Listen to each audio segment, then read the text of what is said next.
What's up, friends? This is Jazz, bringing you sort of a new series.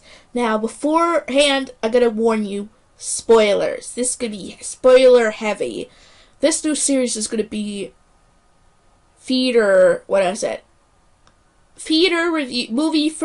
movie reviews, from theaters, or I don't know. I'll think of a name hopefully for next time. And for the title, it's going to be the fact that my aunt and I are going to see a movie once a month. That's my goal, to get me out of the house. So I'm going to try to give it sort of a review, each movie I see, my opinion on it.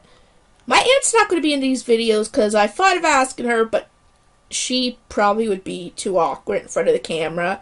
As we all seen, I try to get her in some of it, but it's just kind of awkward in a way. So anyway, it'll just be my opinion on the movie I see each month. So this is going to be monthly.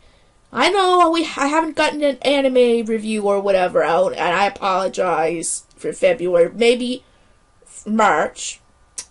But anyway, this first review is going to be about the movie Game Night. Now, Game Night is a dark comedy, I believe, is what the type of genre it is. It's not necessarily horror, because it isn't. There's nothing really scary about it, really.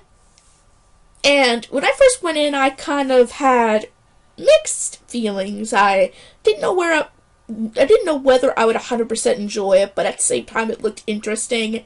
You see, I originally wanted to see the Jumanji movie, which was at 9 o'clock, way too late.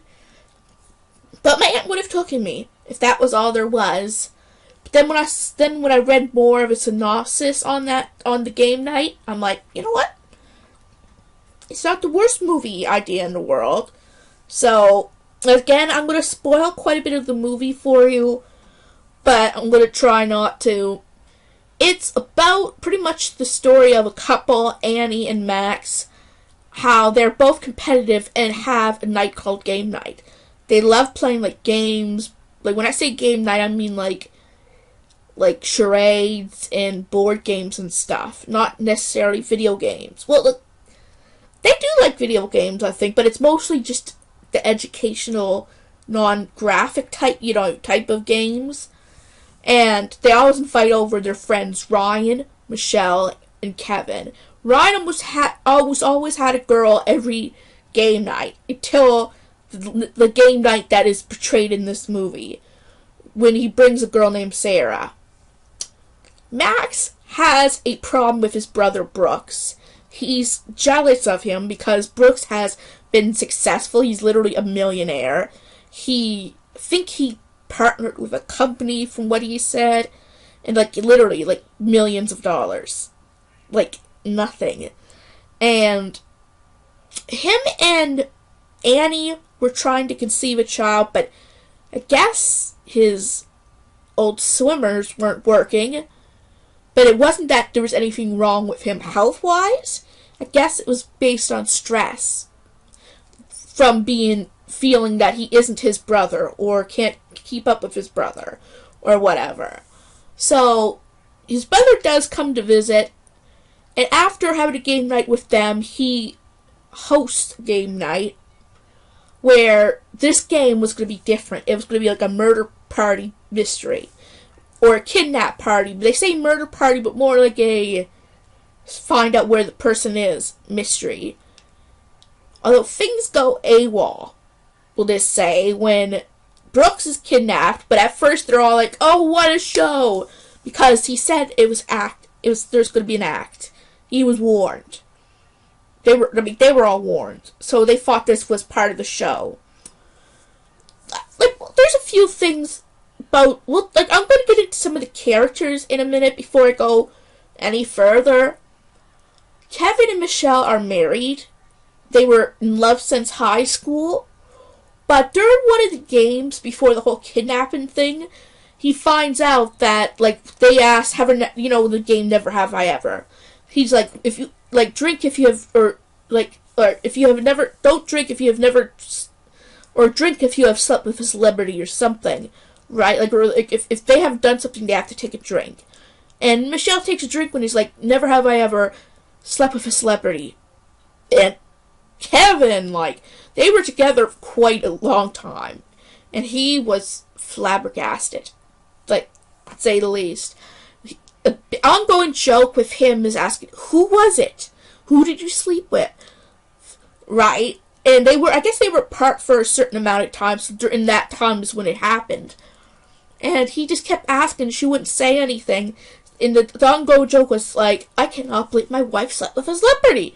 Right? He would, like, every time something would go up, he would go and look at Michelle and say, I can't believe she did this.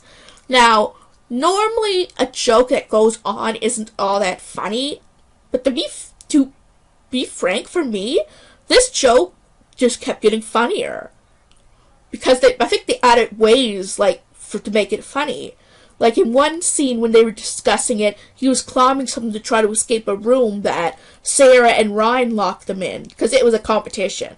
Because whoever won would get this car, by the way. And that was Max's dream car. So, yeah. They were trying to win. But he was arguing with Michelle as he was climbing up, like, what? A chair and a table and, you know what I mean, to get out of there was, like, a glass or something area where they got through, like, a hatch up there. And what was so funny is eventually he fell and he broke the door open. Like, after arguing, it made ways to make that joke continuously funny. I mean, they say he did eventually find out that it wasn't even a celebrity, it was someone who looked like a celebrity. Who, I forget who it was that she said she slept with. Can't believe it. That I actually forgot it, but he looked, Denzel Washington. That's it, Denzel Washington. And it wasn't Denzel Washington. After that, he completely let it go. I mean, he was happy it wasn't a celebrity, and, like, he said, only I can compete with the real guy. And, like, there was also an ongoing joke with Ryan that he said, oh, well, these rich people have this fight club down there where they bid poor people to fight against each other. And they're all like, Ryan, that does not happen. That is not real. And things like, he believes everything he looks up. And we'll just say, Brooks really does get kidnapped. Apparently, the way he got so much money was that he sold things on the black market. And he was in trouble because he sold this, Bulgarian or something, egg? This type of egg. And the guy wanted it. Or something. And things keep going on. Max is desperate to save his brother. For some reason. After all the way he feels about it. And at this point, even Annie sort of dislikes the brother. Because really, how dare he push you down like that? No wonder we can't have any kids, and things like that. So, like, it's funny how after all that, he wants to save his brother because it's his brother. But my point of bringing this in, when they go to look for the egg to trade in for the brother's lives, because they take him, again, they get him back, but then they take him back. When they walk down, like, it's in a rich, fancy house. When they walk down, lo and behold, there's a fight club. I mean, what Ryan described to a T. And he's like, I knew it was real. And the whole thing of him being right happens again when they go to split to look for the egg. And he says, I'm going to stay here. The egg could be down here. Which was kind of an excuse to still watch the fighting. Because he was so into it. The butler goes, once he gets money, the butler goes, opens a vault. There is the egg right behind where the group is fighting. He's like, I'm right again. And Sarah's just, like even she at one point said he believes everything he reads. Like it's funny, like, the difference with him and Sarah, with him and any other girl, is that she's very smart. Any girl he ever brought before was as dumb as anything. Right? Like, he would be, like, both of them would equally be as stupid. Right? Where she's the one correcting him on everything. So it's someone to balance out his stupidity. But it's so funny how those two scenarios, the one, the fight club, two, the egg being where he's at, he was correct. Maybe not. Well, the first one, he really in his heart knew it was real. He believed it so much. The other one, it was just an excuse to stay where he was, but he was correct both times. That must have been a joke, because the dumb one ended up being right. But, like, it was just, the comedy was good. Things were current. Like, they were doing a trivia, and someone, I forget which one they asked, the whitest something, they said, and someone said, Donald Trump? And I laughed there. They brought up about Twilight Breaking Dawn 2 in it, well, which is not so current, but it's still something I recognize. It was relatable in a way, and there wasn't that much gore, except for a time where Max ended up getting accidentally shot by Annie in the arm, and her having to remove the bullet, which turns out wasn't really there. That was bloody that way. And then there was oh yeah. I really gotta go back for a second. There's this other character named Gary. He is a police officer. First time I see him, which was at the first of the movie, so that's why I apologize. I'm like to my aunt. That isn't ominous at all. Me saying that is sarcasm. Like, he just every time he was there and he talked, there'd be music playing in the background that's pretty much saying, I'm the villain. And that kind of something about that actually kind of disappoints me. Well, they're saying as things go on, they end up going into Gary's house to get past information on the bad guy, and he bleeds everywhere, including on the dog. He tries to wipe out the dog. There's blood. The dog shakes and blood goes everywhere in the room. That was, They leave, and they think they get away. Then there's a shoot-off. Suddenly, just when they think they're in trouble, after Brooks having a heartwarming speech with Max, saying, I've always been jealous of you. You have a good heart. You have a good moral. I always got into trouble. He said, I always cheated. Even at Battleship, and all that. So he was confessing everything because he thought it was his last moment that they were going to be executed. There comes Gary, shooting down the two bad guys and getting shot himself at last minute. And them saying, we'll let you go to every game night from now on, because he was hurt because he wasn't invited to game nights forever. Like, he had a wife, Debbie, and they split. He was trumped. He was, hurt. He's still hurt from it. But they look at him as weird. Then he gets up and he says, I planned it all. Whatever. Then I'm thinking, I knew something was ominous, and then suddenly he gets shot again. At first, them thinking it was fake, but no, it was real. They were the real bad guys. But the thing is, Brooks was really still in trouble. He really did do what he said he did, but that the two bad guys that kidnapped him originally was a plot by Gary to make it to be a real game. The thing is, though, Gary did not plan for Max to get shot in the arm, though.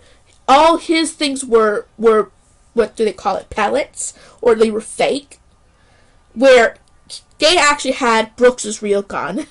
So that was all on them. And the egg thing, he didn't plan either. So there was only the kidnappers that were really his plan. Like, everything else wasn't. And that is what I was disappointed about. I just thought to myself, he has to be a bad guy somehow. Not really. He just came off as really jealous for not being invited to game night, putting on a clever ploy to prove that he's capable of it, of playing games. Where the real bad guy, the Bulgarian is what his name was, is played by Michael C. Hall, Dexter. I didn't even know that until I looked it up on Wikipedia. Stupid of me, isn't it? I mean, in my defense, I never watched Dexter. I see booze in the background right now, I know. But I don't watch much TV at all, so who am I to be judged on that? But the guy who played a psychopathic Venger plays the Bulgarian, the actual villain of this movie. Such a perfect casting, don't you think? Anyway, as I said, there really wasn't much killing, gore, besides one little scenario where the Bulgarian and Max were fighting on the ship, and Annie was, not the ship, the plane. Annie was there, but then one of the villains went up there and tried to stop one of the bodyguards. Something is turned on, whether her or something is turned on in the plane, and it spins around, it pulls him up the propeller, and blood everywhere, he kills him. Like this, it doesn't show any actual carnage, like body parts. It's just like it juiced him.